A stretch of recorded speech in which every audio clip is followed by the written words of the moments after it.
Hello, everyone. All right, today, gather around. I'm going to tell the story of the great debate of Pincoat and Muir. This week, we have been looking at all different kinds of things that really fit into our environmental communication understanding. And this week is no different as we look at the difference between preserve and conserve. And we're really looking at the movements of preservation versus conservation.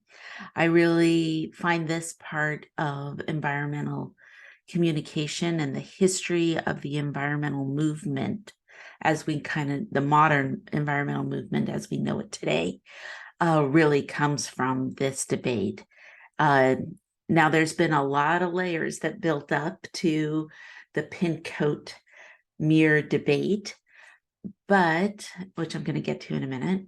So when you look at the reading in chapter 3, you'll notice how it is going through the history, and it hits through the Greek sensibility, the Enlightenment movement, and of course the colonialization and settlement of the Americas. And really, when we look at that kind of sensibility from Europe, understanding that European history and the colonialism that brought in this manifest destiny, on page 65 in chapter 3, they have a painting of progress. And you'll notice in this painting, there's a picture of a really large, ethereal, white woman with the people on the land. And this is really different because as we start moving into this understanding of preservation and conservation, more modern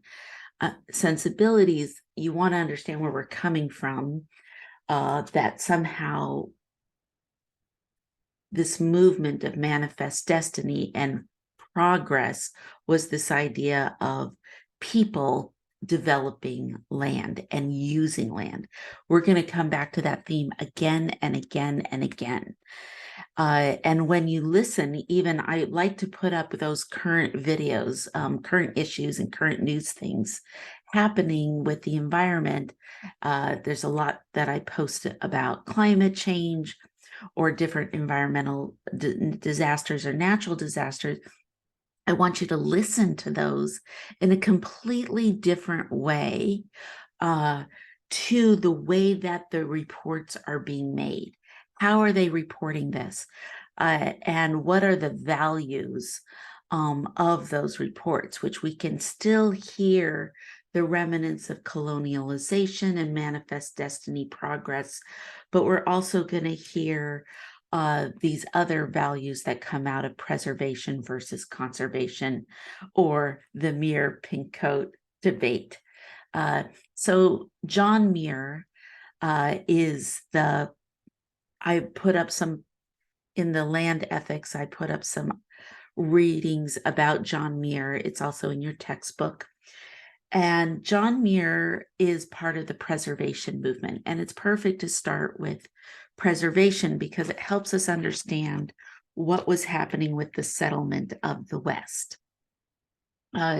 So as indigenous people were moved off of land so that Western expansion could develop the land, there was a belief that somehow land that wasn't developed was being wasted or something was wrong with it. And when you listen to the telescope debate, whether we should build the telescope in the Hawaii Islands, you can hear this also coming up, that somehow technology and progress is good for it's good for humans, and we need to make this, the land has to make the sacrifice for future understanding, future development. And the difference in the indigenous voices, which were not only muted, but there was a lot of violence against indigenous sensibilities in those communities. So, okay, so when we think about preservation, we had Western expansion had moved indigenous peoples and confined them to spaces called reservations or seed lands through treaty rights. And then homesteaders came in for farming. Like farming was a huge part of what was going on. In fact, when we think about the Midwest of the United States, a lot of the settlements that came into the Midwest, into that farming community, was from German and Russian descendants coming into the land. And they brought Russian wheat, and the digging up of that grasslands and trying to farm it is part of one of the greatest environmental disasters ever known to caused by humans ever, which is or was the Great Dust Bowl. And I would love to talk more about that as well. But let's focus first on what was happening with the land. So some land couldn't be developed. We couldn't farm on it. It turned out you couldn't farm on the grasslands of the Midwest, which is what caused the Dust Bowl.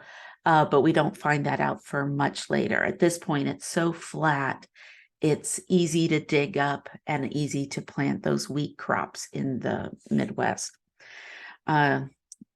However, there's other lands like where Yosemite National Park is now, or the Grand Canyon, or Yosemite and Hetch Hatch Valley in California at the time, in the late 1800s, where they were just left without people on those lands. We had taken the Native Americans' ability to live how they had been living on those lands and moved them off, and other white settlers couldn't use it for farming or ranching, and so they were left uninhabited by human beings.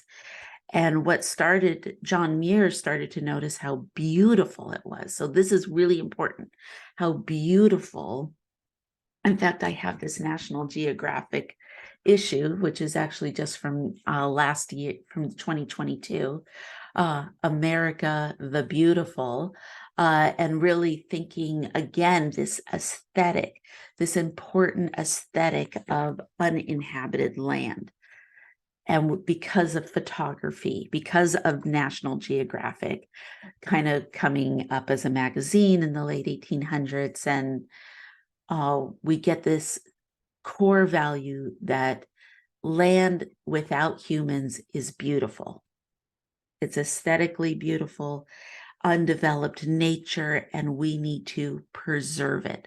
So the idea of preservation is to start protecting and preserving lands so they don't have development and they don't have humans.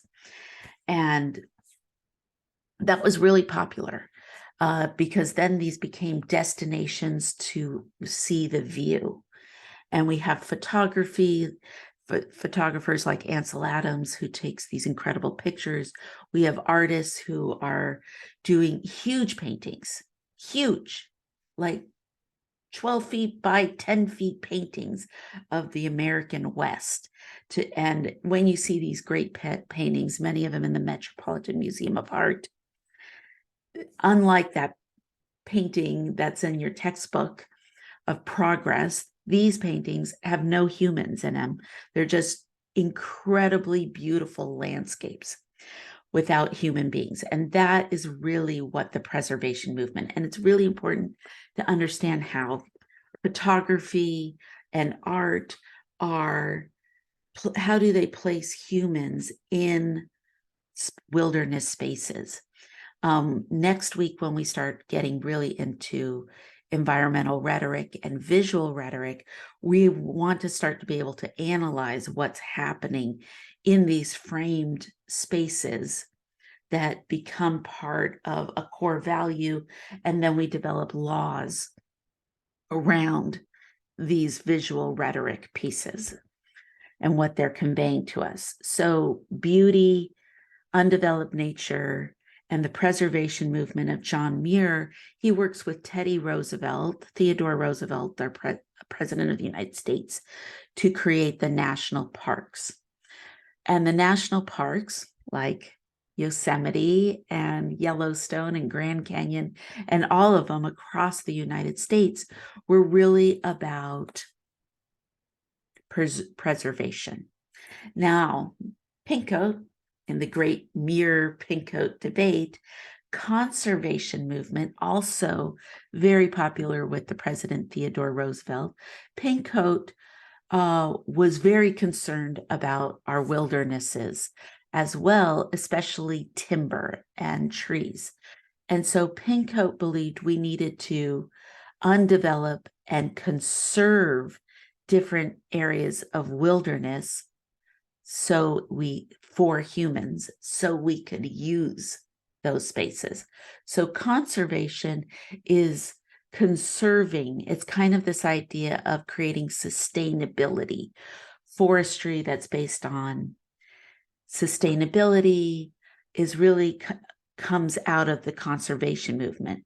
Now, timber is the most important thing that Pink Coat was very concerned about.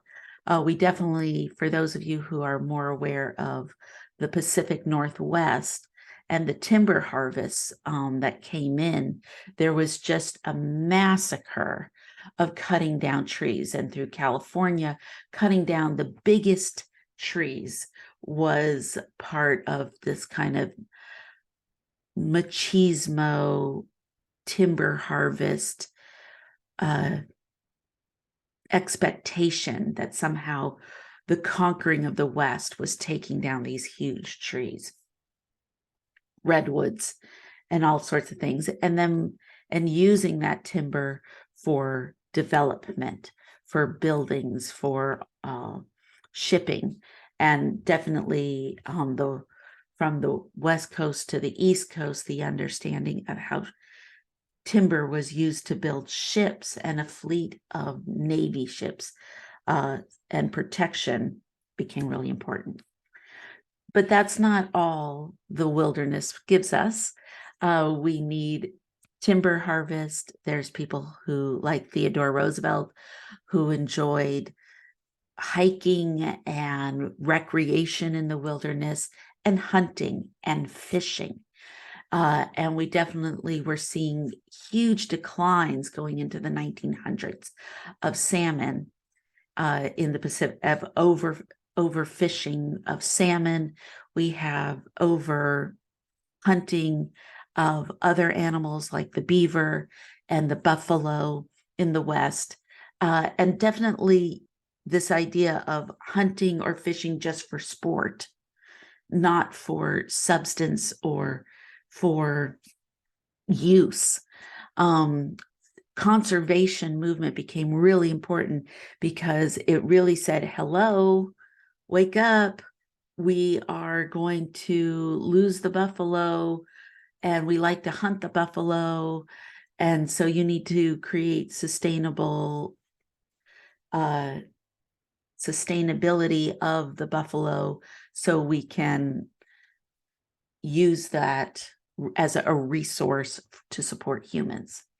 So this kind of ethic, this land ethic that comes through preservation and conservation, have a lot of problematic pieces to it, even though they also have really put the brakes on overdeveloping the land. Both of them were putting the brakes on there for different reasons. Now, the preservation movement was winning. The idea of land not for humans was the predominant core value. But then came the 1906 earthquake in San Francisco. This became a pivot point in the environmental movement. In 1906, this devastating San Francisco earthquake, which you could Google or look up on YouTube and see more information about that. There was a great fire right after the earthquake, and this fire was tragic, and if the earthquake wasn't bad enough, having a uncontrollable fire sweep through the city with no ability to put it out. They did not have enough water. Really tipped the scale from preservation to conservation. And Pincoat, who had developed some ground of understanding how to create wilderness spaces to be sustainable, now went through the roof of a core value that we need the land so we can protect humans. And specifically we needed water. Water. San Francisco fire, we could not put it out. We did not have enough water. There were people afterwards who needed water to try and live, and once the infrastructure had been destroyed. So there was a valley in California called the Hetch Hetchy Valley. And the Hetch Hetchy Valley was just like Yosemite. It was very similar. So any of you who've been to Yosemite, I grew up in Berkeley, California, and we went to Yosemite often. We went camping and hiking, and we had so much fun as a family. In fact, my family is so cute. If you took each one of us, my mom or my dad or my sister, and said, what was your best family vacation moment? Almost all of us would answer Yosemite. We'd all answer Yosemite. It's pretty like an epic place. Well, Hetch Hetchy Valley in the early 1900s was really similar. It was considered, and John Muir, it was one of his favorite places that he wanted to make a national park and protect it, preserve that land. It had these beautiful canyons and these incredible waterfalls that came cascading down. It'd be like the Grand Canyon, but with waterfalls, tons and tons of waterfalls. But people saw those waterfalls and said, we need to build a dam. We're going to flood the valley, and now that'll become a reservoir. And then they will build a pipeline straight to the Bay Area, San Francisco specifically. And that's really why San Francisco becomes a major metropolitan area, because the conservation Muir-Pincoat debate, Pincoat wins, conservation wins, anthropocentric, core ethic values win, saying that humans are at the top of the nature benefit, and all these things about nature we need to conserve and sustain to help humans. And that's what nature is for. And creating stewardship around nature is to conserve it for use. And this becomes, again, not just about timber, but it's about oil, water, coal, hunting, fishing. So one of the most technically advanced dam and pipeline is built in the Hetch Hetchy Valley in California. And the conservation movement is the bubble we have been in since then. I would say almost all of the 1900s. The National Forest Service or the Land Bureau Management or Fish and Wildlife, those are all conservation value ethics, running those things, running those departments so that we can conserve land for recreational use, for hunting, for fishing, for its water. Now, that's not where we're at right now. There is, with the Dakota Pipeline and Klamath Falls, which I did post a video that was just made a few months ago, is about dam removal. And Hetch Hetchy Valley Dam is one of the ones the current environmental movement is working to get removed. The Klamath Basin, who has a very troubled and contentious emotional debate about how to deal with the water issues. Down there, they have gone through many different pieces. It's a very long and sordid history, but they are now at the point of removing the Klamath Basin Dam. And we're going to find out that that is a real test case because it was stopped. It was agreed on by many governors, California, because you need Idaho, California, Oregon. I think you need all those governors to have agreed to pull out that dam because that river affects all those states. There might have been more too. I'm trying to remember it off the top of my head. But then nationally, Congress stopped the removal of that dam for many years. And now it finally has been approved and it looks like it's going to be removed. The nation's eyes are on the Klamath Basin right here in Oregon. Like, this is a huge thing because it includes indigenous voices. It includes local farmers and ranchers. It includes this idea of the river for recreation. In fact, in the video I posted, they talked to someone who does river rafting tours on the Klamath River, which might be impossible to do once the dam is removed. So I think it's just really interesting to think about what will happen with Hetch Hetchy Valley, and will there be an attempt to remove that dam that was made after the earthquake? Because now we understand water and how to use water differently. That's what I study. That's my expertise, is in water, which is why we'll have 2 weeks on water coming up. And I hope that you think that that you'll find that interesting, because we'll do the first week about water law and Western water law, Western United States water law, which is the prior appropriation laws.